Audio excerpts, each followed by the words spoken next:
Hello and welcome to Atlanta Live. I'm your host, Jeff Taylor, and I'm so glad that you're with us tonight. We're going to have a great time tonight. We've got Richard South and the Power Singers here. We've got guests that coming from all different kinds of walks of life that you're going to want to hear their story. But I just was telling, this is just like family tonight. So if you see us a little relaxed, it's because we know one another. We've known each other for a lot longer than we want to admit. And we're just thankful that nobody can say anything about any stories of anything that we have happened on the road that we're not disclosing any of those things. So anyway, we're so glad you're here. This is the day the Lord has made. We will rejoice and be glad in it. And if you have a prayer need, maybe you're going through something, maybe something has happened today, or maybe you're going through something, our prayer partners are on the line. And they're standing by right now waiting to take your call. They want to pray with you. Don't ever say that there's no one there, because we're here for you to pray with you. And right now, Richard South and the Power Singers are coming to sing A King is Coming to Town. So let's enjoy that.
our message tonight. There's a king that's come to town to lift you up tonight. Yes. Out of your sickness, out of your problem, out of your oppression, whatever the devil's come to kind of like buffet on you, the king has come to town. And he gave his life for me and for you, and that's why we're so happy singing it tonight. I want you to just sit back there right there in your chair. Turn the volume up a little bit. I don't think you can hear us very good. I know you can't. Y'all got to turn up that volume a little bit. And let's sing an old song that we know. It says, "Go tell it on the mountain." You sing with us. Ready?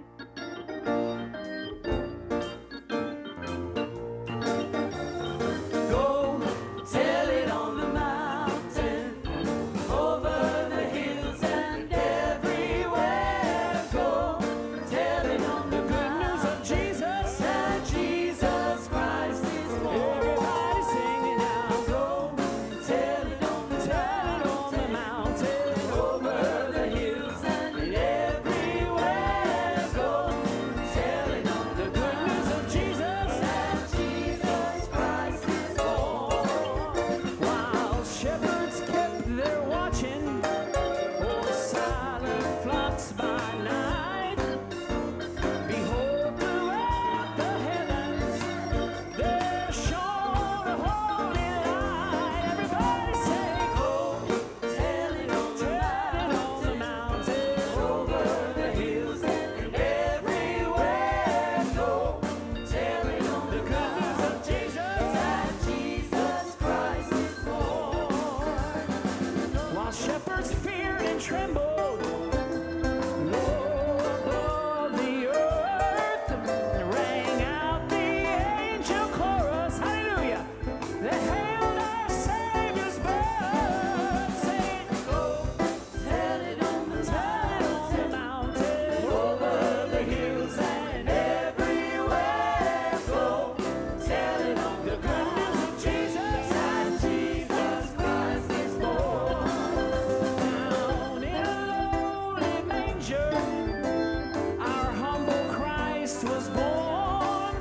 That's when God sent us salvation, mighty God, that blessed Christmas morn. Everybody say, go tell it on the mountain, over the hills and everywhere. Go tell it on the good news of Jesus, that Jesus Christ. One more time, everybody say, go tell it on the mountain, over the hills and every. Come on, sing with us. Go tell it on the good news of Jesus, that Jesus Christ is born. That Jesus Christ is born. That Jesus Christ is born.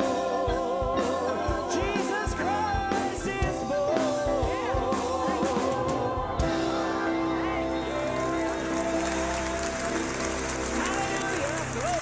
Go tell it on the mountain that Jesus Christ is Lord. This is the season. This is the time. It's always the time to tell people that Jesus Christ is Lord, but this is especially the time that He has arrived. So allow His entrance into your life in a fuller and a greater way. I'm so excited. Our first guest is with us tonight, and she has an incredible story to tell. She has turned her tragedy, and she's learned how to take her circumstances and turn it around to be a vehicle of healing and assistance and help to her community. And I really hope I hope you stay tuned. I hope you don't tune out. Whatever you're doing, just put your phone down. Quit browsing the internet while you're watching TV, and kind of dial in, because Uvonda Willis is with us. Would you welcome Uvonda Willis to the show? Thank you. Thank you for so being much a part of our show. This is amazing. So tell us how you had some incredible experiences growing up. Tell us a little bit about your upbringing. What was unique about your upbringing? Well, first of all, I was reared by my grandparents, And I guess at an early age, my mother had me when she was 6 months pregnant with me. Oh, wow. So the miraculous began to operate Wow. in my life at an early Wow. age. Yeah. But my mother was very much present in my life. And so from that, my grandparents instilled in me that you have a purpose, that God allowed you to live, to serve others. Yeah. And they led me on that direction in finding that. Wow. So how did that begin to form? I guess what I'm trying to say is, at what age did you really kind of become aware of your own personal purpose? You know, you can say you have a purpose Yes. in a general sense, but how did you find your particular purpose? So actually around the 8th grade, I had an ELA teacher named Miss Baldwin. And I remember she told me, she said, "You're a very smart young lady." I sat in the back of the classroom, and she said, "The only problem is that you don't know your purpose." So, you know, anytime someone asks that, I begin to think, well, wait a minute. Well, what is my purpose? Oh, wow. So that led me on a journey Yeah. in rediscovering and finding my purpose. And I realized that my purpose is that I loved education. My mother was the best educator. I know she's a retired kindergarten teacher. Oh, wow. So I kind of started modeling the things that I saw in her classroom into when I went on to pursue that in college. Oh, wow.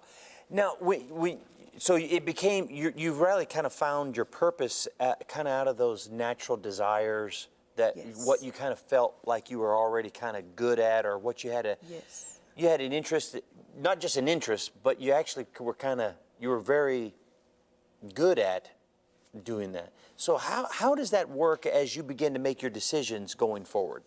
So going forward, as I became a teacher, I realized that I had a knack for helping young women in finding their purpose, because all of my role models, so to speak, they were women in education. And so Yeah. I said that was my way of giving back, and that to use those lessons that they taught me, and that once you know your value and your worth, no one can take that away from you. So I used that to work with young women. It started out in my classroom as an English teacher, high school English teacher. And then when I became an administrator, I took that out of the four walls of the classroom Yeah. and started developing that throughout the building and the community. Wow, so you started not just using your classroom, you actually started building a culture? Yes. More for about discovering. How do you go about it? I mean, if I'm asking, Right. if I don't know my purpose, what would you say to me? Well, so first thing is that because I specialize in working with young women. Well, I'm not a young woman, so Right. I'm not young and I'm not a woman. So, but if I was just in a general sense, how would I go about just finding my purpose? So just going about finding your purpose is that I will sit down and just speak with you about, what are you passionate about? Where did that passion originate from? Who inspired you in that? And then knowing your what and your who. And then taking that and just reflecting in your life and just seeing how the patterns of that and how that's transpired and helping you find your purpose. That's good. That's good. And you said you became an administrator. So you became, what kind of administrator have you become? I know, but I'm asking the question, what are you doing now? So I'm a high school assistant principal. So this is 7 years and I absolutely love it. Actually, Uvonda has wrote a book called Follow to Lead. And this is about learning and leading strategies for the assistant principal. And for all of you assistant principals that are watching, this book is for you, but also for those of you that lead at all. Because the thing about it is that you can pick up leadership tips from so many different things. And because what I really enjoyed learning about you in the kind of the pre-show preliminaries is that you put relationship ahead of just, you got to know the who before you're trying to cram in the what. Exactly. Because if people don't know you care, they really don't care what you know. Exactly. They don't really care. They don't really care what you know if they don't know that you actually are trying to tell, for instance, parents trying to get across to their children, you got to brush your teeth every day. Right. Well, is this just something else to do? No, you're going to appreciate later on down the line this habit they're creating. So how has this book begun to help in your purpose? So the book was developed out of being an administrator for 7 years. So about 5 years into it, I realized that while I understood my purpose, I needed to develop more and help others in how do you do this from a practical sense? You can go to school to be an administrator, but how do you help others? Because going back, remember, that's my purpose, is to help others. Absolutely. So it doesn't matter the capacity of that. So I wanted to write something, and actually God led me to write that book to help others from a practical sense in administration, and that outside of the classroom of your courses that you take and all of that, write this book from a practical standpoint, let them know, share your experiences, and to help others in that. Now, you told me something about something practical. You told me something, a very good principle. Would you share with us just what is that one of those very, very fundamental principles about office space? Yes. So in administration, kind of like one of your first rites of passage is you get this office space. You know, you can decorate it, and that's one of the things I talk about in the book. It becomes yours. But in actuality, it's not your office space. It should be an area where people who come in to meet with you, the environment should be warm. It should be caring. They should want to be able to talk to you. But that is not the actual office space. Your office space is where do you create the most meaningful relationships? For me, it's the hallways. It's walking in the classrooms. It's checking on my teachers. It's giving my students high fives. So for me, office space is not the four walls. It's where you build those relationships and help others discover their purpose. You know, those principles, there are preachers that need to know that. Amen. There are a lot of different people and a lot of different vocations that could actually learn a lot more from just that one pragmatic principle. What's something else that a tip that you would tell teachers, you know, or an assistant principal, how to be a better leader? So one other thing that I talk about is lateral leadership. Oh. So lateral leadership is, and I cannot take credit for it, but I read a book by Dr. Samuel Chan. We all know Samuel Chan. We love Samuel Chan around here. So I started looking at those principles and seeing how they applied in leadership, especially as an administrator, in that I have an awesome head principal. And so what I started realizing is that he carries the vision. All right, so my job is to make sure that that vision is implemented well. So literally, I am holding the ladder of that vision. So my job is, if he moves to the right, decides that there's something he wants to change, I need to be able to be acclimated and know that vision well enough where I need to be able to shift. I need to be able to move whenever he needs me to move. Wow. So I try to motivate educators, and especially administrators in lateral leadership, that if you are holding that vision of your leader, effective administrators, you know that vision of your leader, but you are also able to implement it well so that he or she's not around, they can see it through you. Wow. You know, there's something to that, and I know you're doing very well in the education industry, but those principles that you just talked about transcend industries, because in every industry you have the CEO, Yes. or you have the principal, or you have the head of the department. And that leadership doesn't always transcend. It's always more this guy's the one that's up here. He's got the leadership. He gets the big bucks. We're just the peons that, just keep doing the work for them to get.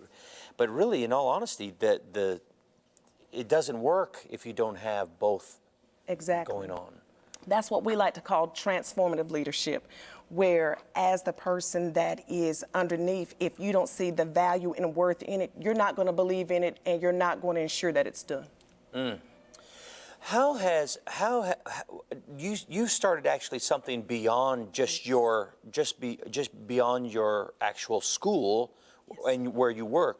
Tell me about how you've taken those principles and started moving it outside of just that spot. Yes, so my husband and I, we've actually started a nonprofit called It's All About Purpose. And the basis of this nonprofit is that we deal with middle school and high school students and helping them to realize in everything that you do, there's purpose in everything.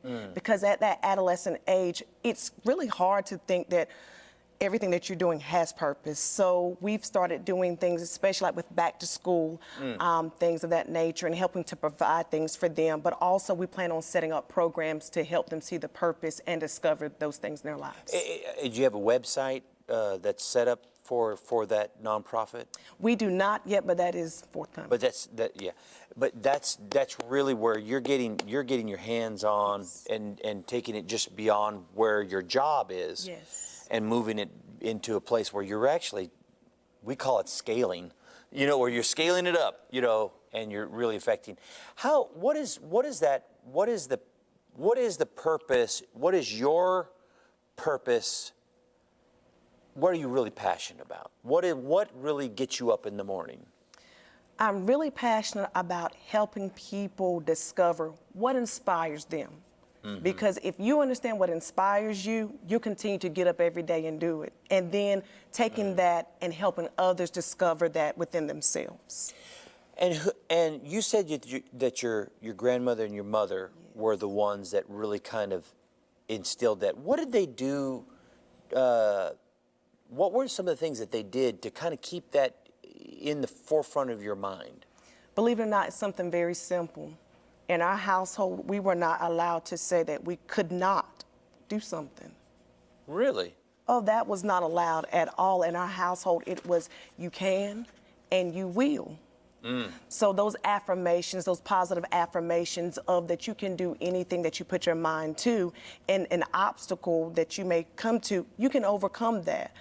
So in our family, it was not a matter of, are you going to college? It is, where are you going?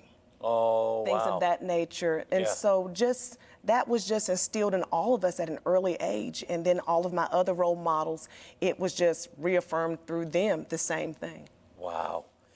Now, where did you grow up? Where did you wind up growing up? So a small community called Pamlico County. It's located in North Carolina, and my actual location is Stonewall, North Carolina. Stonewall, North Carolina. That's great.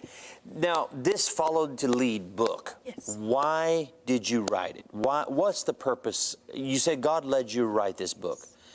Why do you think that is? Because I know that ultimately my purpose is to continue being a servant. So for me, if you're going to be a better servant, you have to know how to follow and lead simultaneously. So for me, I look at it as, and you should be able to take your faith and you should be able to apply those foundational aspects of that on your jobs, on whatever you do. So for me, Follow to Lead was a way, an outgrowth of me taking my foundational aspects of faith and applying them to what I've learned as a administrator. How much of your practical life do you mix into the principles that you share in the book? I would say all of it, because that actually encompasses who I am. Right. In that, and by no means am I an expert, but I found that in administration, there's not enough practical aspects of how to do this. And ultimately, I hope that other administrators will write their story. Yeah. Share that so others can learn from them. Wow. Wow, that is really good. Where do you see the book going as far as what's the ultimate? What's the ultimate for you?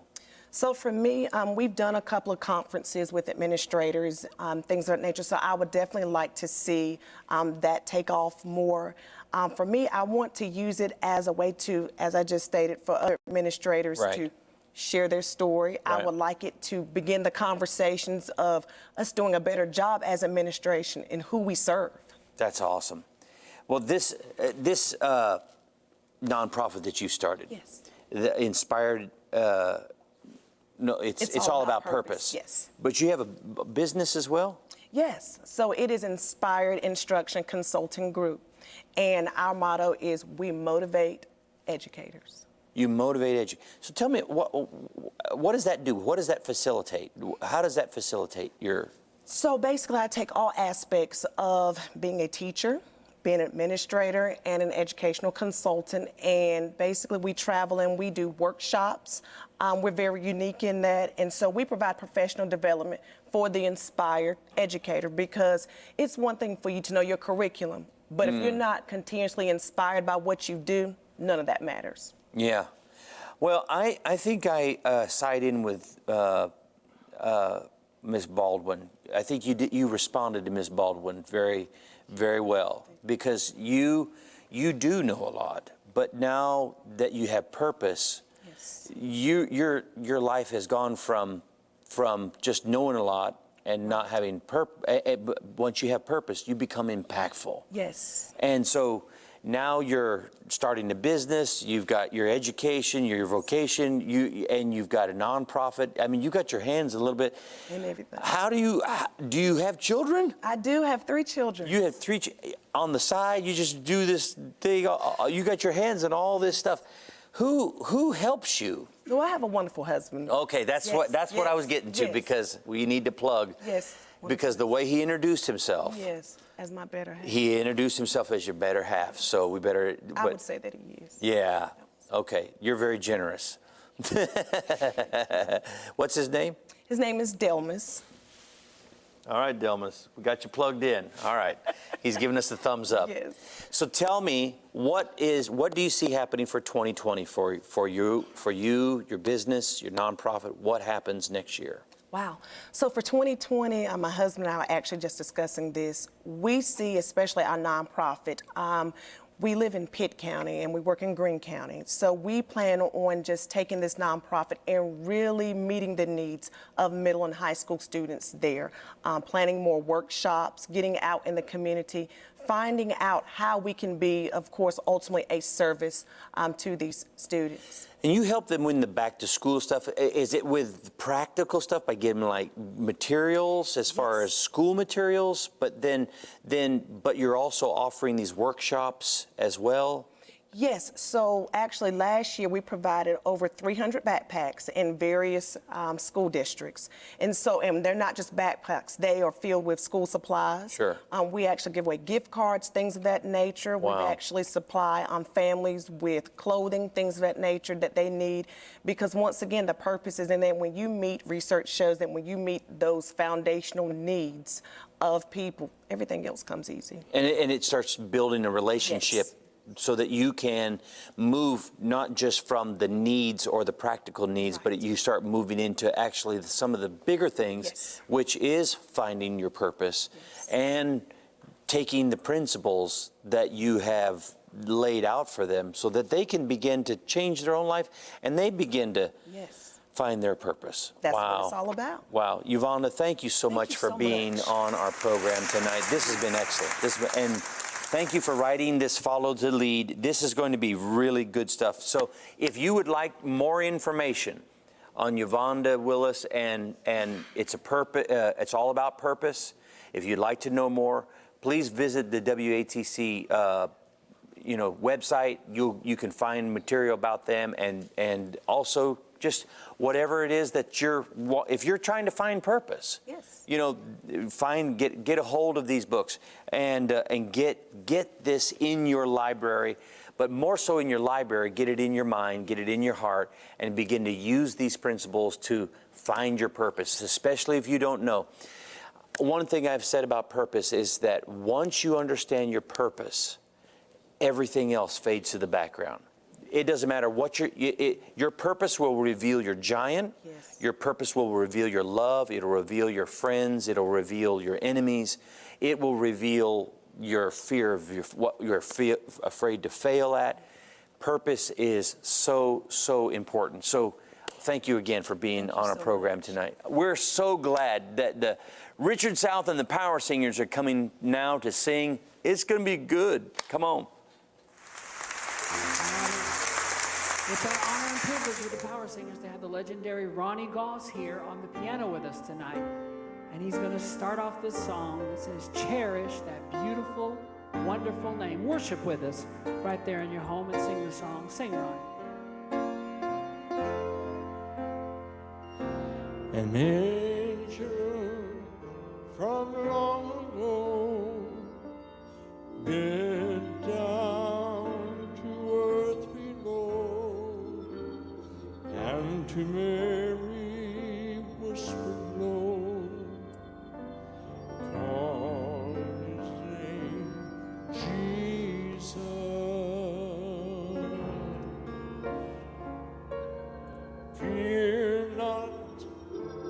these words I say, God has favored you today.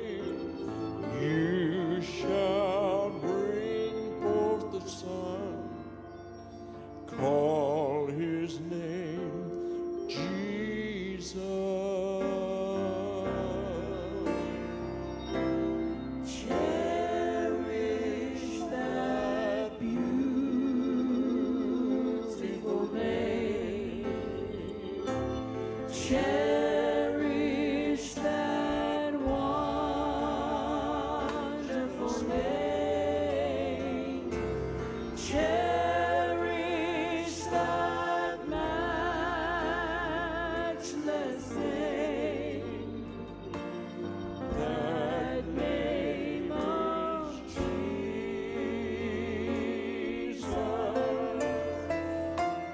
Cherish That beautiful name. Come on, sing it with the singers. Cherish that wonderful name. Cherish that matchless name. that name is Jesus.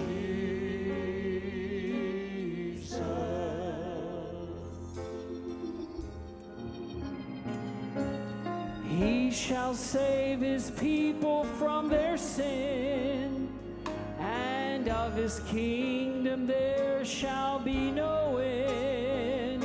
Both Son of God and Son of Man, we call his name Jesus. Oh, he's our King of Kings, and he's the Lord of Lords. He shall reign forevermore. Oh, come before him and adore that lovely name of Jesus.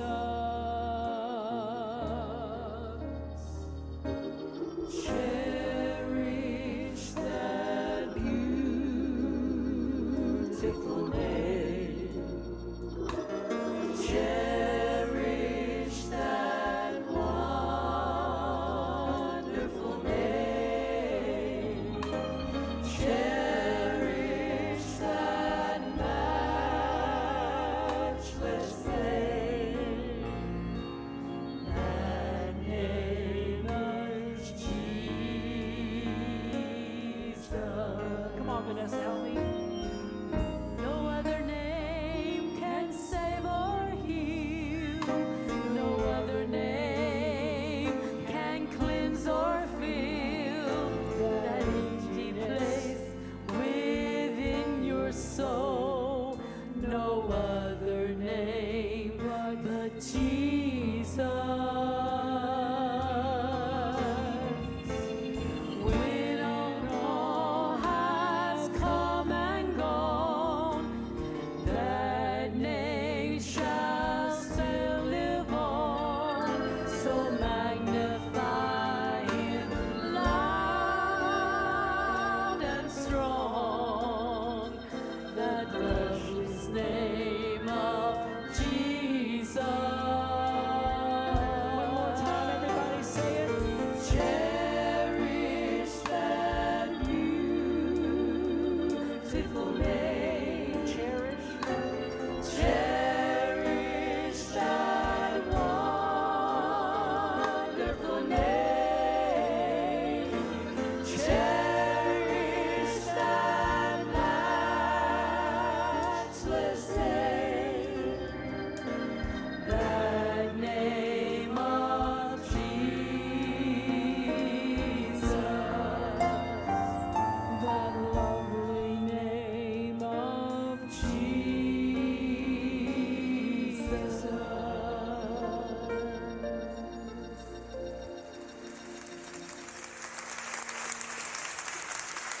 If you're watching our program tonight and you have a prayer request, if you have been going through things that you just need to get someone in agreement, Jesus said, if 2 or 3 is touching anything shall ask, and in agreement, he said, I'll do it.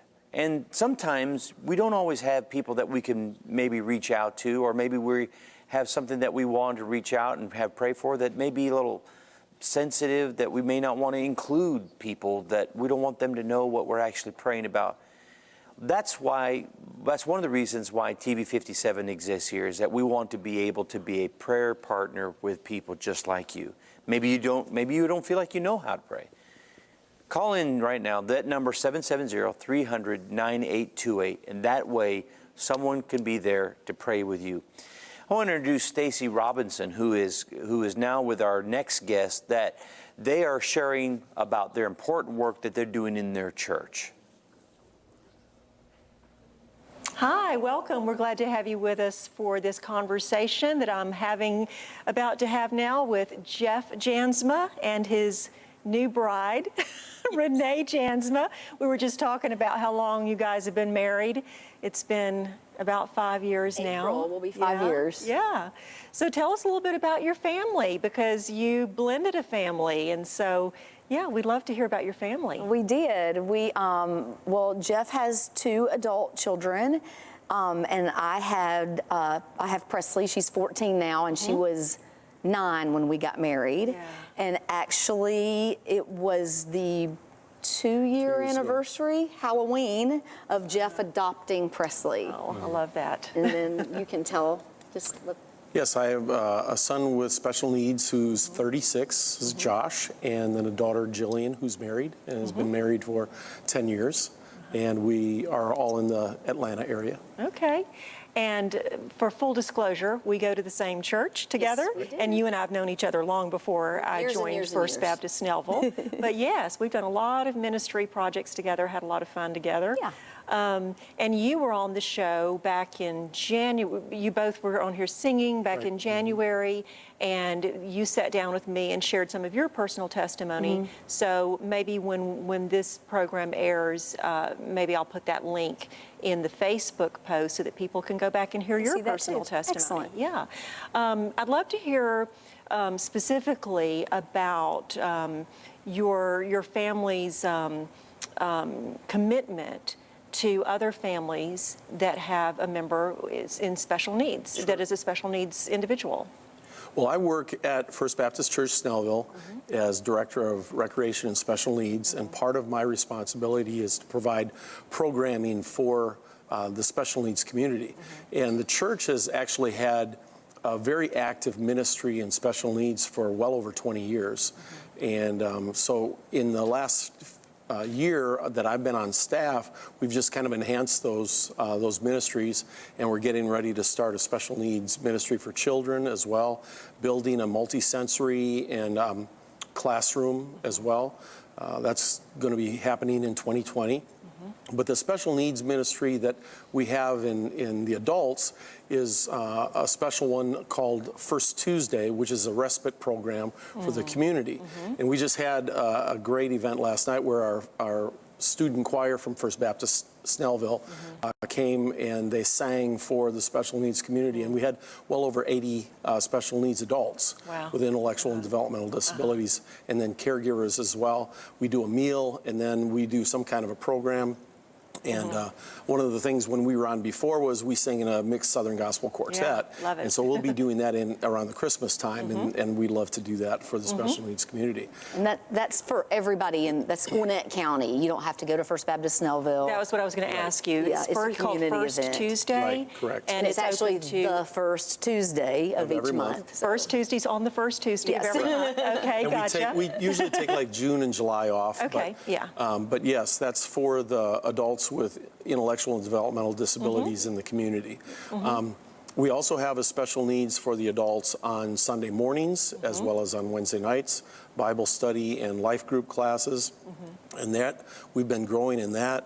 The church has hosted a pageant, a special needs pageant with Greater Atlanta Pathways over the last, the pageant has been for about 8 years. We've had it at our church for the last 2, and it's just, we keep growing year and year. Let's go back to First Tuesday for Okay, just a minute, though, sure. just so everybody is clear.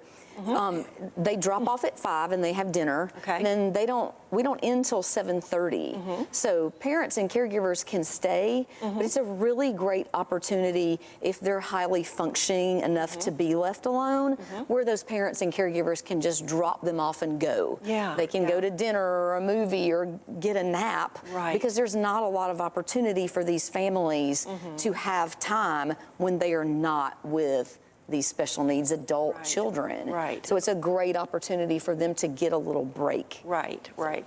And this just occurred to me a few weeks ago.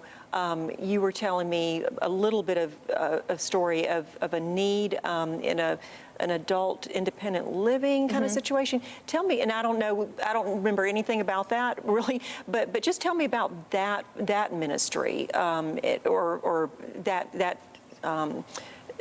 that Situation. service that's offered to the community. I don't know if that has anything to do with our church in particular. It doesn't, and it's really just I mean, there are several group homes and residential situations for Okay. special needs adults.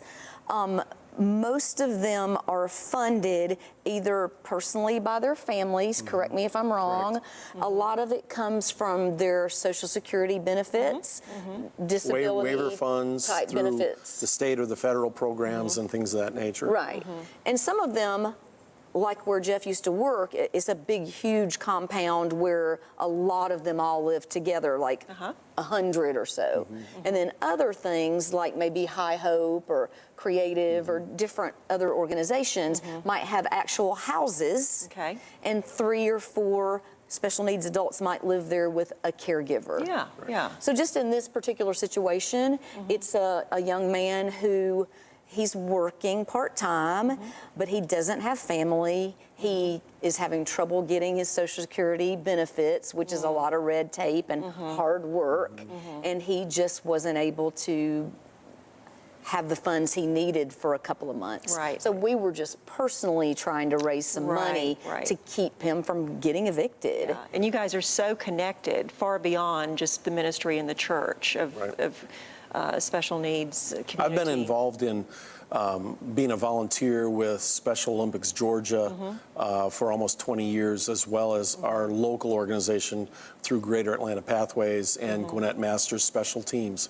So there are all kinds of opportunities for adults once they're out of the school system, because at 22, they basically are out of their special education or special needs type of area.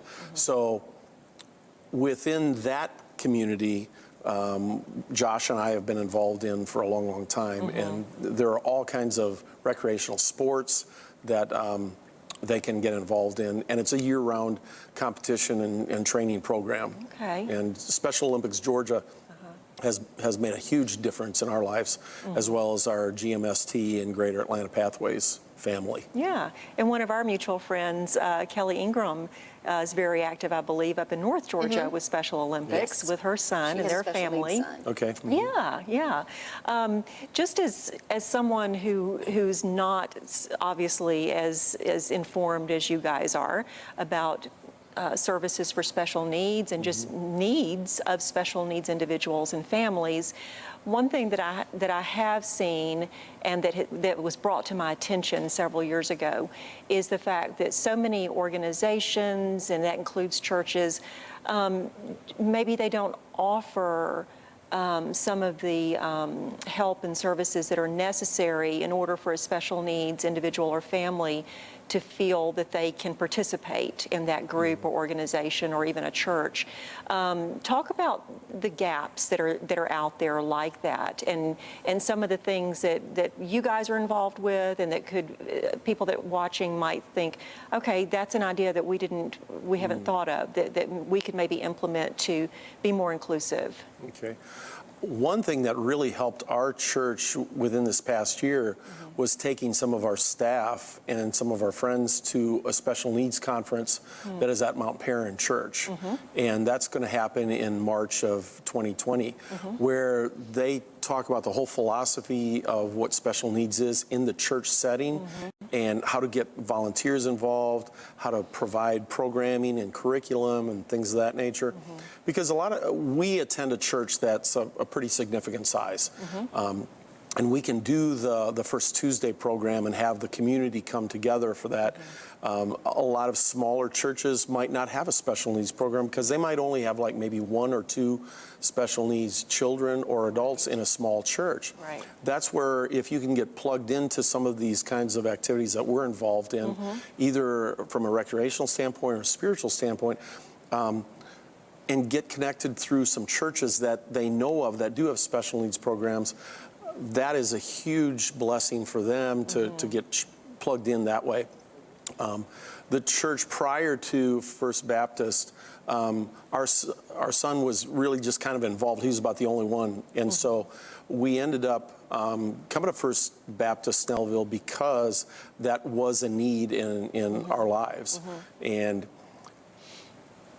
because many special needs adults don't drive, transportation is a huge issue. Oh, yeah. And look, I don't want to interrupt. No, go but ahead. One of the things I think that people don't realize or think about, for the most part, we're talking about special needs adults. There's probably more things in place county-wide and school-wise for the kids. But we're talking about, I mean, Josh is 36. A lot of the people in our special needs Sunday school class at First Baptist are 40 or 50 or 60. Yeah. Their parents are elderly. Right. And they can't drive them many times or keep up with all those things. So that's something that you don't realize is the population is older people. Their parents are, you know, grandparent and great-grandparent aged. Right. So that's an issue. In modern science and healthcare, you know, everybody's living longer. And so the biggest concern, I believe, for families is, you know, their children outliving them. Yes. And so that's where you have a lot of the state and the federal waiver programs that are available, but you have to apply for them. You have to get plugged into them, especially in the school system. They really stress that, and that's a really good thing. But I know you know, Josh and I were on a waiting list for 13 years before he got some funding for a day program, for an adult day program. You have to fight every day. I mean, it's an ongoing battle to keep everything in order.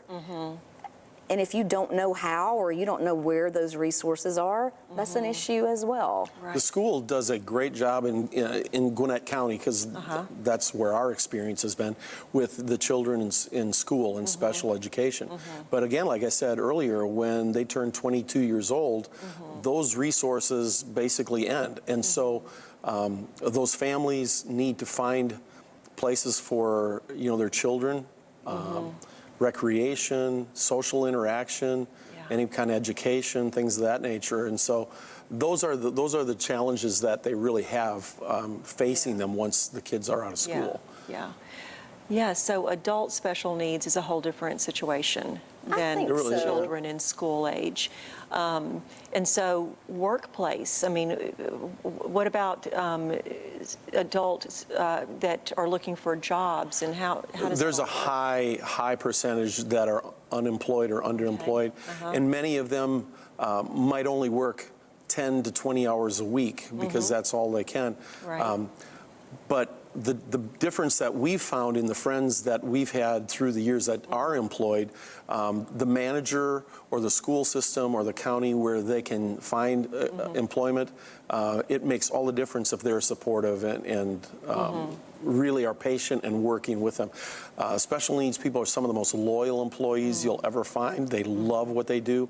We've got a couple of guys at the church that work in our food services and dining hall staff that work there at First Baptist Snellville, and the people love them and they love it, and it's just a joy to be around them. I think the first exposure that I really had at our church was Christmas maybe a year or two ago. Maybe it was this past Christmas. I don't know. Who knows? At my age, I'm trying to remember yesterday.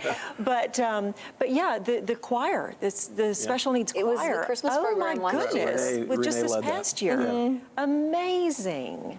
We So- just kind of, well, Jeff just said, what do you think if we did a special needs choir and ask if we could sing with the adult Christmas presentation? And so we asked, and they said yeah, and it was a big hit. So they'll be back this year too. It was definitely a highlight. Oh my goodness. So you guys are so informed, and obviously it's a big part of your job at the church where you work. People ask me all the time, how long have you been involved in special needs? I say all my life because Yes. of a son with special needs. And so you can't put a price tag on that experience, first and foremost. Yeah. But you know, we're being the hands and feet of Jesus. Yes. And they bring such a joy and such a love of life and for people that you can't get anywhere else. And it's just a blessing to work with them and be around them. And I always tell people I work with some of the greatest people in the world. And that's not only at the church, but also in the special needs community with our special friends. There are surely some folks that are watching that have a special needs individual in their family or in their neighborhood, or maybe they're leaders in an organization, a church, a business that may want to understand better how they could employ people with special needs. Is there any way maybe that people could get in touch with you as just an individual resource? I'm putting you on the spot here, but Yeah, absolutely. Call the church. They can call First Yeah. Baptist Snellville and just ask for Jeff or the special needs, and we'd be happy to plug them in. because I know you guys are connectors. Absolutely. That's your heart. Yeah, I think that's one of our gifts as far as that we've been blessed with. And we want to give that opportunity to other people. You know, Jesus said, if you've done it to the least of these, you've done it unto me. That's right. And so we want to be the hands and feet of Christ to the special needs community and the parents and the families. And so we would be more than happy to talk and find a way in which they can get plugged into something within their community. Right, right. Well, thank you so much for sharing your stories and what all you all are involved with. And I really wanted to talk more about the pageant. We'll do that another time. That's just such a special thing. You're It's involved coming up in July. Oh, Right, it'll be well. July 25th. Oh, we'll have to put that on Facebook to let people know that they can attend and support that. But thank you so much. Thank you. I just really pray that this time together has been an inspiration for viewers to look for needs that they can help fill in Right. their community, their families, their churches. Yeah, So- and if they have questions, they should absolutely call the church and talk to Jeff, because he is a wealth of information I know you are, about yeah. all kinds of Yeah. special needs things. All right. Well, thank you, Jeff and Renee. I was going to say Jan. Jeff and Renee Jansma. Thank you so much. Thank you. Thank you, Stacy. That's a long one. Hey, thanks for we want to thank the Jasmines for being with us tonight, and just really appreciate it. Richard and I, we've been knowing each other for a long time, it's been a bit. It's been a bit. Tell us what you're up to, Richard. What are you guys doing now? We are traveling and singing and just going about trying to bless God's people. And you look none less worse the wear. I don't know. I think I'm wearing. Y'all catch me on Saturday nights and I keep on making jokes about me and Ronnie. We're playing these old clips of us on the Love Special, then we're jumping into regular day. But God's given us, you don't get tired really when you work for the Lord. Now, That's I can right. get tired on my day-to-day job. Real tired, real quick. No, just kidding. I love my job. Just joking. Y'all can laugh down there. But the beautiful power singers come along when he with me. says something funny. And they go everywhere we go, and we just go to be a blessing to God's people. We lift up Jesus. We bring him, the way that we can. So, I can't bless everybody out there, but Vanessa can touch somebody I can't, and Pastor Jamie can touch somebody that Vanessa can't. And God uses each one of our team members. And Ava, brand new right there in the middle, and the beautiful in the red, a new power singer. We got a lot of exciting ministry. So when you get all these ministers together, and people Right. like Ronnie Goss and Brandon, if he comes, my mom up there, you get them all up on a platform, you can imagine that we just have church, Holy Ghost church. Yeah. You do. So they're coming to have a little church with us right here with us now, and they're going to sing Jesus, What a Wonderful Child.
Hey, thanks for tuning in tonight. I'm back here in the phones, and this is where the real ministry is taking place tonight. We have wonderful guests, we have great music, but back here is where folks are actually taking phone calls, and they're praying with folks, believing God for His will to be done in your life. So if you're in a situation where you're needing prayer, call in right now as we're going to break, and let us become a prayer partner with you. All right? God bless you. We'll be right back after a short break.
Welcome back to our program. We're so glad that you've joined us, and you need to, whatever you are doing, if you're perusing Facebook or the internet, if you're still trying to get some of that cyber shopping done, whatever you're doing, let's put that on pause for the next few minutes because there's a very, very important topic. I'm Jeff Taylor, your host tonight, but we have a very special guest in this segment that you need to hear, and especially, and maybe you're not going through it, but you need to have the information because you probably, if you're not going through it, you probably know somebody that's going through it. We're approaching the holidays, we're approaching some sensitive times, and everybody is remembering not the people that they're sharing the holidays with, but in particular, who's not in the holidays this season. There's a lot of families that are going through their first holiday season without family members, without people. And so we want to pay real close attention in this next segment. We have a very special guest. I want you to welcome Mishael Porembski to the show. Thank you for being with us tonight. I'm really looking forward to this segment because Thank you for having me. People just don't understand how to deal with what they don't know how to deal with. With loss. Yeah. Dealing with grief, and especially if you're dealing with the year of firsts, Yeah. going through the first holidays, this first set of special days after loss, and actually what some people don't know is the second year can even be harder. Really? Yes. Really? It's a big surprise. How do you know this? I'm setting that up for you, so. Thank yeah. you. Well, I became a widowed mom in 2007. My youngest was almost 3 years old. I was 7 months pregnant, and unfortunately, I lost my husband to suicide. Oh, wow.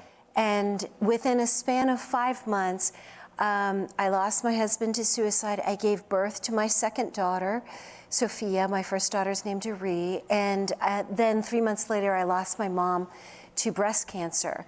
And Wait. Yes. All in the span of 5 months? 5 months, Wow. yes. That's okay. So you're here now. You survived, obviously. I did. So how did you keep it together? Because you're not just having to keep it together for yourself. You've got precious lives that are hanging on every moment for you to keep yourself Sanity. together. Yeah, for Right. you to maintain some sense of normalcy. How do you do that going through the grief of the loss of your husband and then the loss of your mother in the course of all this? And you have to go through postpartum. You had to go through all this. Your body's recovering from. How did you keep it together? I will tell you, there were times, and a lot of people don't share this in the grief journey, that I was in despair. I thought, my goodness, it would just be easier for me to be in heaven with my husband. Right. And I remember there's a psalm that says, I would have despaired unless I had believed I would see the goodness of the Lord in the land of the living. I love that scripture. Wait for the Lord. Wow. Be strong and let your heart take courage. Wait, I say, on the Lord. And I remember there was in that first 6 weeks, I was wrestling, do I stay? And of course, I had a baby in me, and I had another little one outside of me, and I thought, I can't go anywhere. Yeah. I've got to stay. And I felt like the Lord just spoke so clearly to my heart. I need you to remain in the land of the living. Oh, wow. And, God has a plan for us. We can leverage our loss into leadership. We can use our pain for a purpose. And 100% of people experience pain. And if we can not only survive, but thrive through loss, then we've got something to share that is vital. Is it possible to thrive through loss? It is. Because it's possible. Because there are people that have lost their loved ones, and right now they don't feel like there's any way of surviving, let alone thriving. Well, it's going to hurt a lot. Yeah. I mean, there's no way around it. Grief is excruciatingly painful. But God has a solution, and there are practical, step-by-step strategies that we can take that I've discovered. I come from a journalism background. I used to work in network news for over 20 years. wow. And I just interviewed people who were living their best, most purposeful lives after loss. And I learned strategies from them, and then I applied them to my own family. They worked so well. Then I tested it with other widowed moms. Yeah. They started to thrive, and then it worked so beautifully. I wrote books about it, and now we have a curriculum and a nonprofit, Widow Strong, and we just share these strategies with other people, and that's why I'm here today, to share strategies for hope for the holidays. Let's talk about some of those strategies. What's the first thing you have to do in starting this journey? Because this is not a 4-step, 12-step journey. This is a process, really, isn't it? It is.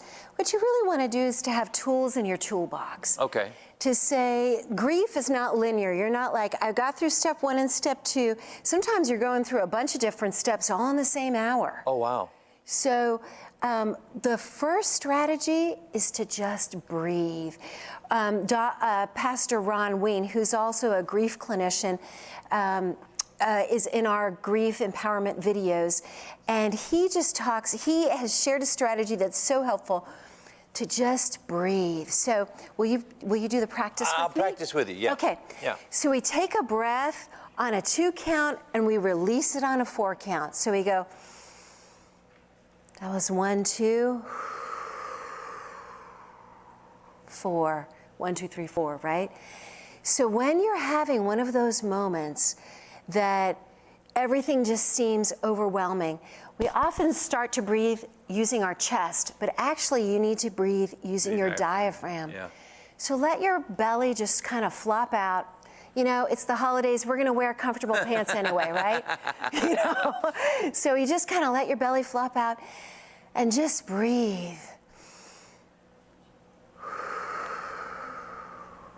And this actually releases something called the vagus nerve.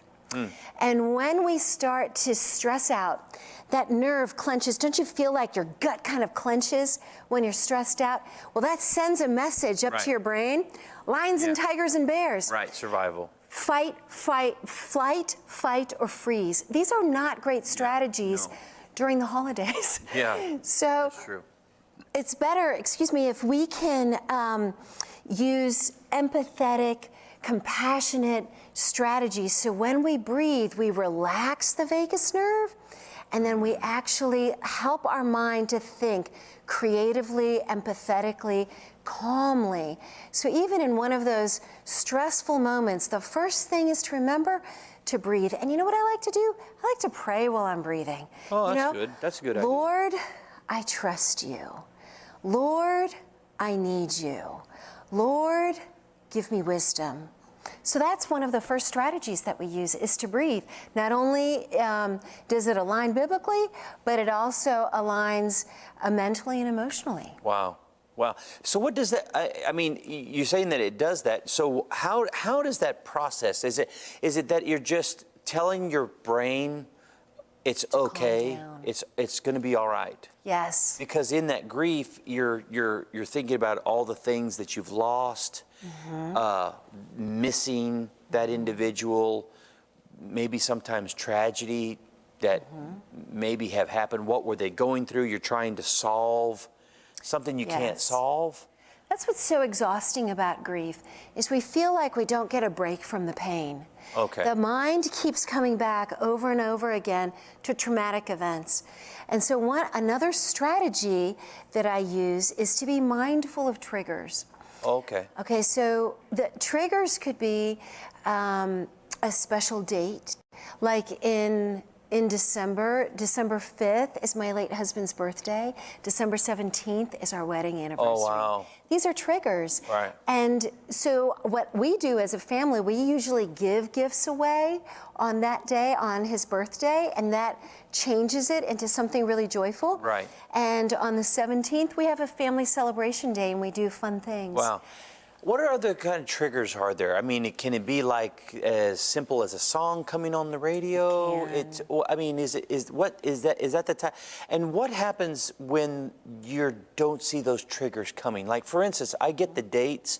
You can kind of plan for that. But what happens when the trigger has just Overwhelmed you and caught you off guard. Yeah, splashed onto you? Yes. Okay, so there's strategies that I use for that as well. One of them is bilateral movement.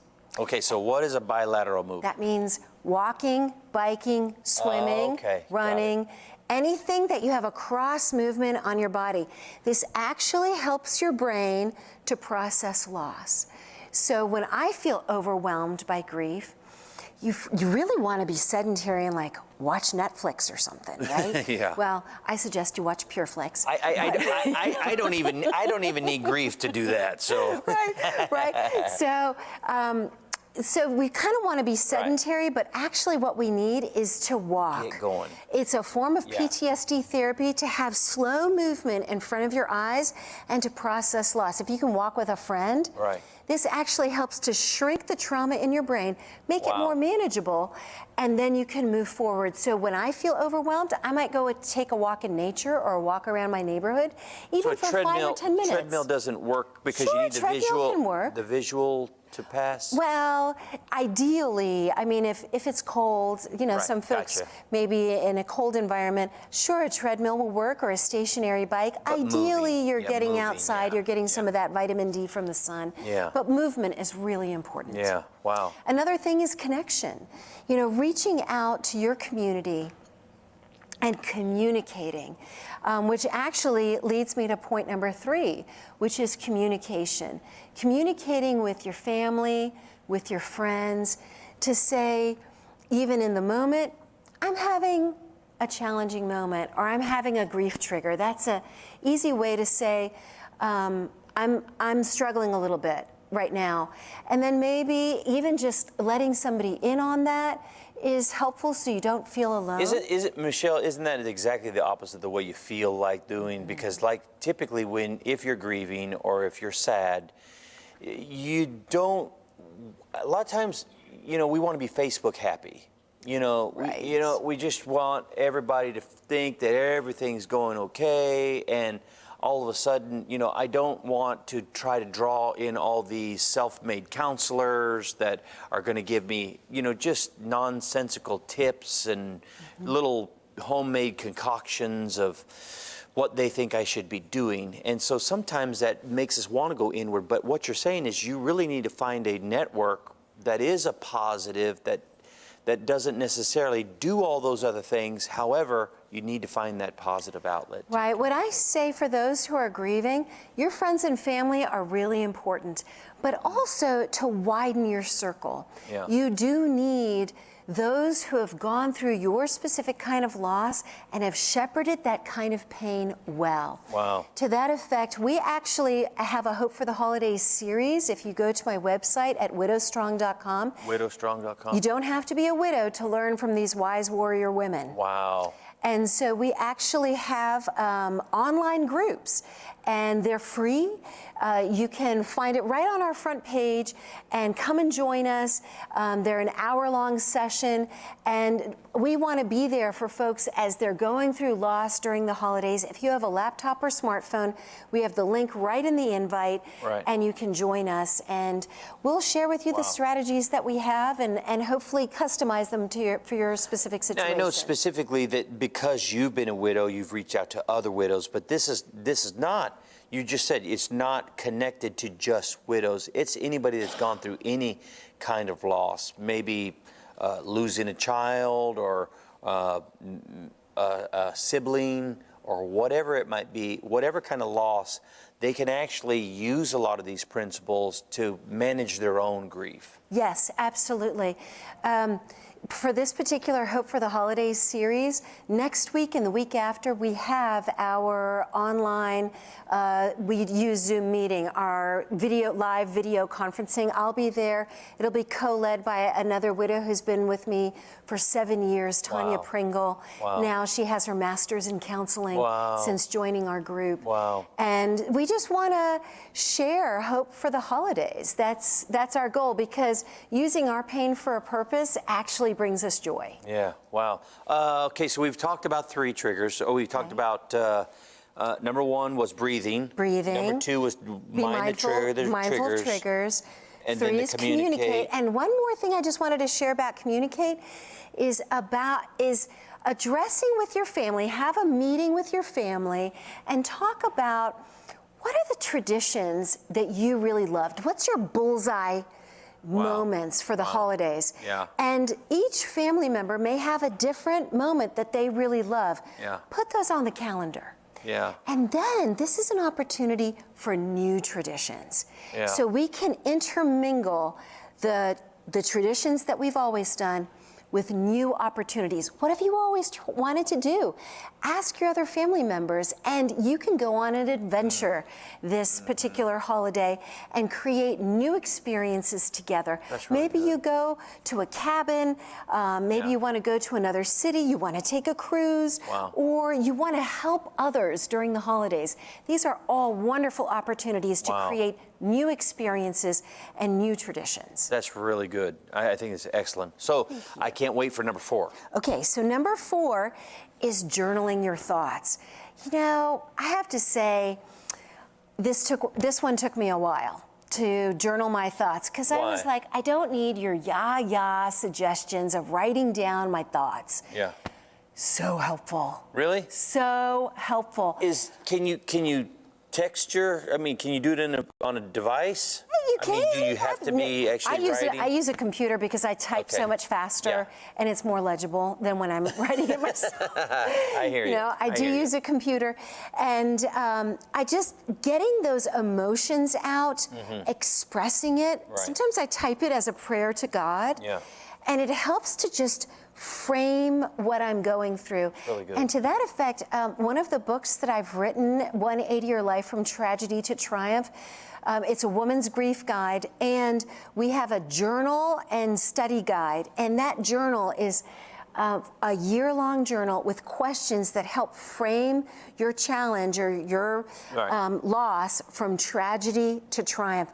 So Wow. for me, I didn't like looking at a journal Right. that just had blank pages. I wanted questions. Oh, So well, I that's asked questions, and if you answer those questions, you'll actually write your own 180 Your Life book. good. Really? Yes, Wow. and you can find that link on my website at widowstrong.com. At what? Widowstrong.com. We use the 180 Your Life curriculum that Okay. I created with Yeah. other experts. That's great. So number 5. Number What's 5. number 5? 'Cause This is really good. Thank you. Well, remember to give yourself grace. You know, every holiday season, if we just take time to remember that these are holy days, that we do not have to meet anyone else's expectations. Right. That if we communicate with our family, that if we are sensitive to what's happening, the life that we're living today, and that we're sensitive to what's going on in our own bodies, Right. to just give yourself grace. And God has a plan for this time. Wow. And to just take all of what it used to be last year or a few other years ago, put that to the side and see what God wants to do new in this holiday season. Yeah. So giving yourself permission, you know what? It may take me longer to get the decorations up. Yeah. I may not do as many big events. Right. And that's okay to listen to the rhythm of your body, because your body it always tells you the truth. So listen to what your body is telling you and make healthy choices. Eat healthfully, walk, pray, take some time to be with the Lord, because in all of this, the Lord is our heavenly husband, whether we're married to someone with skin on or not. Right. The Lord is our heavenly husband, and he promises to bind up the brokenhearted. He says, a bruised reed he will not crush. Right. So he promises to be there with us. That's good. And I think digging into those promises, Yeah. and it's not about how you feel. Right. It's about the timeless word of God and trusting him that his promises are true and to hold ground. Do not give up ground. Hold ground and to stay, to remain in the land of the living, even when it hurts. Mishael, thank you for coming on tonight. We really needed to hear this. Listen, if you want to hear more about this, go to widowstrong.com. You need to visit that, especially if you have people that you know that are going through this. That way you can help give them grace as well. Richard South and Power Singers are coming back right now to sing Silent Night. Come on, let's worship the Lord.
Sing, James.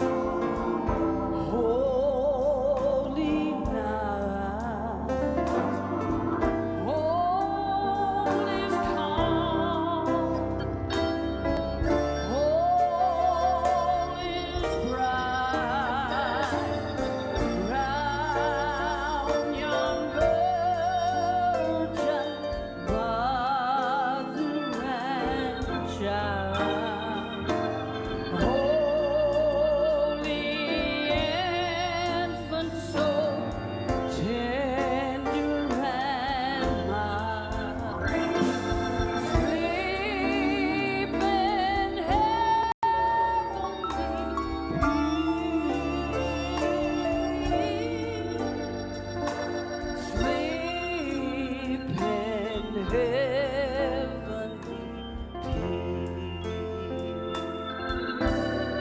Sing, Ava.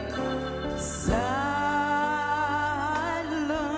night, holy night, shepherds quake at the sight, glory stream from heaven afar, heavenly hosts, they sing hallelujah. Christ our Savior is born.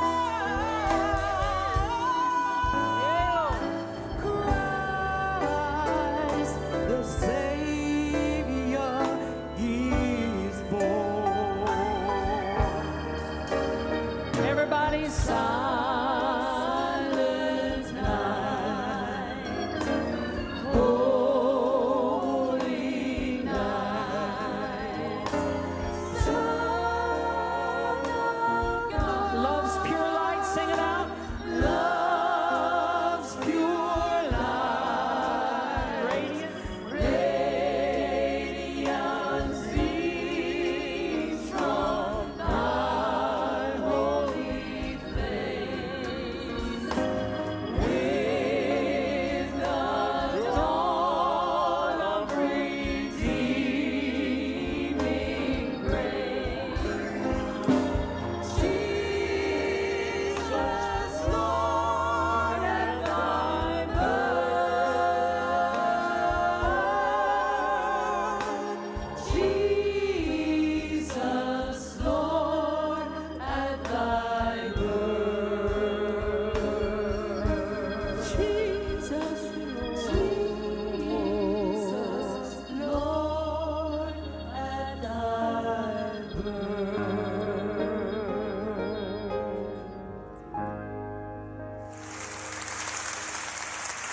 That has got to be one of my favorite songs of the Christmas season, and I appreciate Richard South and the Power Singers coming on, and all of them just singing so well. That Silent Night, much better can it get?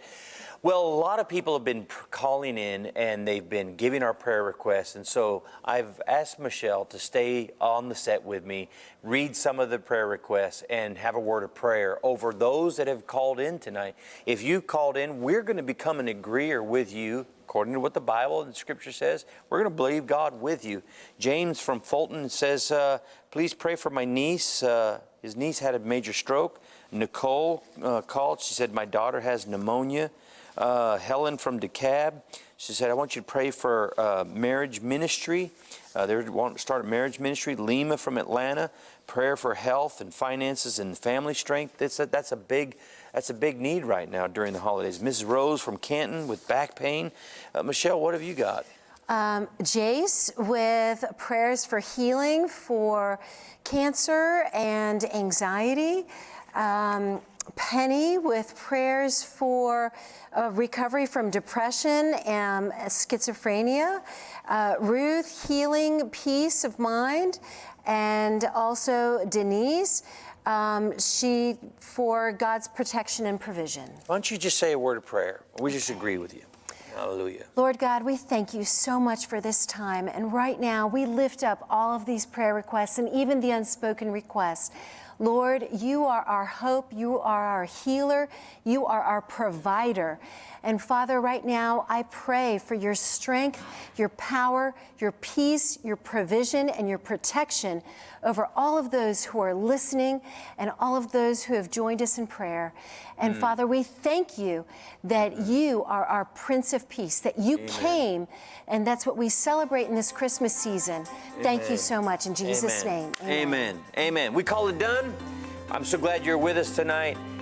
Thank you for being a part of Atlanta Live. We love coming into your home. God bless you during this holiday season.